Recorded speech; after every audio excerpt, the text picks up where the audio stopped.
Perang di Ukraina memasuki minggu ke-6 seakan tanpa kemajuan berarti bagi Rusia jika dibandingkan dengan waktu yang sama kita bandingkan dengan beberapa penyerangan di zaman modern seperti Perang Irak yang diserang Amerika dan sekutunya di tahun 2003. Juga penyerangan Jerman ke Rusia yang disebut Operation Barbarossa di tahun 1941.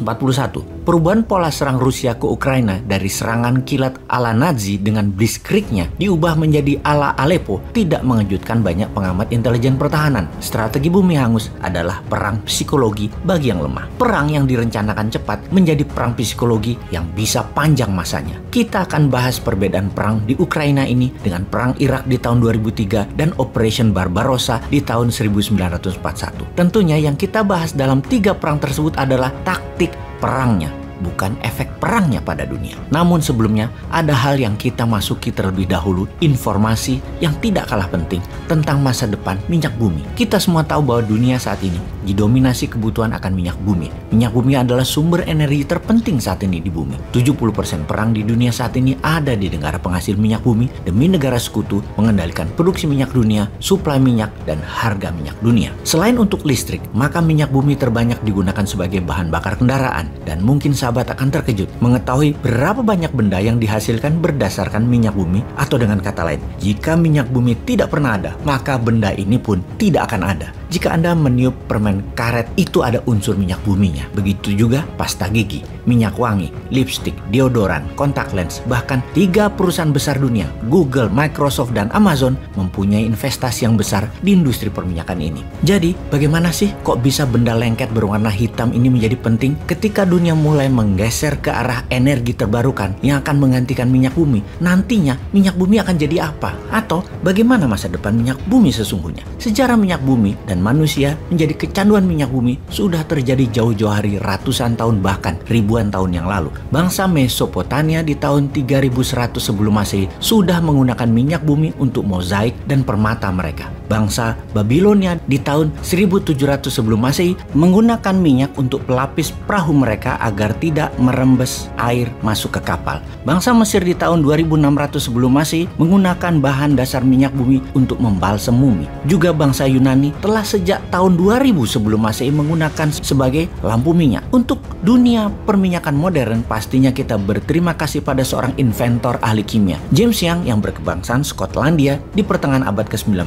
Dialah bapak petrochemical industry, di mana dia memisahkan minyak yang encer sebagai minyak lampu dan minyak yang pekat jadi pelumas mesin-mesin industri. 3 tahun kemudian, dia bermitra dengan Edward William Benny, seorang geologis, untuk menciptakan perusahaan penyulingan minyak pertama di dunia. Kemudian, perusahaan sejenis bermunculan di dunia, yang terbanyak adalah di Amerika. Di Amerika, di pertengahan abad 19 ada 2 peristiwa besar, Gold Rush ke arah barat Amerika dan Black Gold, minyak bumi di seluruh Amerika. Sehingga di penghujung abad 19, Amerika adalah negara terbesar di dunia penghasil minyak bumi dan turunannya. Lalu memasuki abad ke-20, kebutuhan minyak meningkat sangat tajam, terutama bidang transportasi dengan pertumbuhan industri mobil, motor, kapal terbang, dan kapal laut. Kemudian perubahan dunia terjadi ketika di tahun 1908 perusahaan Inggris menemukan cadangan minyak di wilayah Persia, di wilayah Iran sekarang. Inilah penemuan pertama oleh pihak barat yang besarnya cadangan minyak di wilayah Asia Barat itu merubah sejarah Asia Barat dan Timur Tengah selamanya. Sejak saat itu, penemuan-penemuan di Asia Barat berlanjut. Irak di tahun 1927, Bahrain di tahun 1932, Qatar di tahun 1935, Saudi Arabia dan Kuwait di tahun 1938,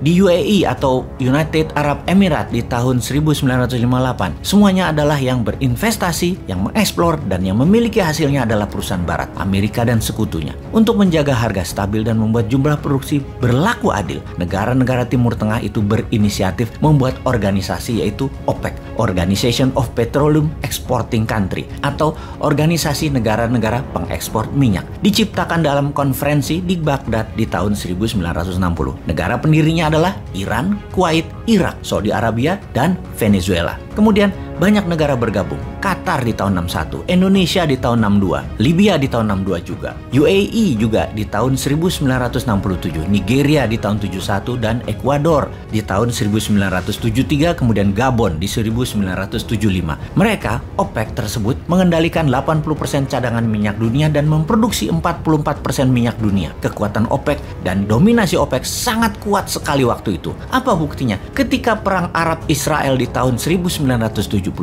OPEC mengembargo, melakukan sanksi ekonomi kepada Amerika dan sekutunya karena mendukung Israel. Harga minyak dari $3 per barel dibuat naik 400%, jadi $12 per barelnya. Peristiwa embargo ini dikenal dengan istilah The First Oil Shock. Kapan oil shock kedua? Yaitu di tahun 2020 kemarin.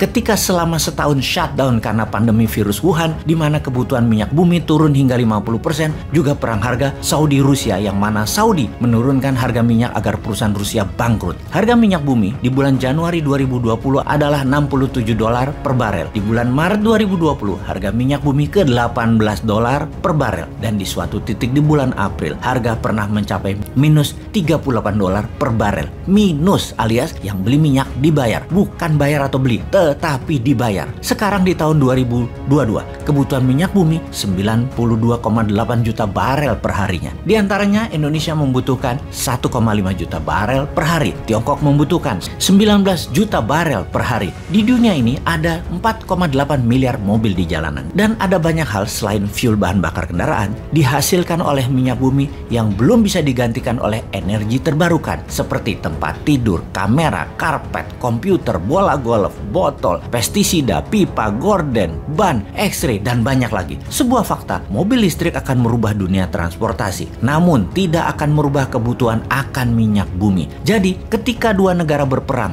Ukraina dan Rusia yang merupakan penghasil 15% minyak dunia, kira-kira apa yang terjadi ke depan terhadap masa depan minyak bumi di Indonesia? Juga terhadap harga barang-barang di Indonesia? Kemana kira-kira pikiran pejabat yang berkuasa saat ini? Sudah siapkah?